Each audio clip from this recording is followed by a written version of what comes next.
Hi guys and welcome to our YouTube channel TechUp, and today I'm here with another new video to show you guys on how you can open up live on your PC on your TikTok.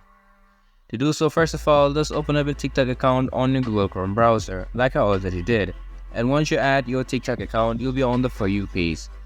And after you are on the For You page, you can see an option for profile icon on the top right side of your screen. If you hover over your mouse, these options will appear. From here on out, just click on Live Studio. To go live on your PC, you need to download TikTok Live Studio. Here I have already downloaded TikTok Live Studio, and after you have downloaded TikTok Live Studio, open it up and then log into your TikTok account. After logging into your TikTok account, you can see this option will appear. If you are a beginner, you can just click on Setup Now, or if you are an experienced streamer, you can just import from another tool or another app or go live from here on your laptop. And that's how you can open up live and go live from your laptop. This was for this video, and I hope you guys find our video helpful.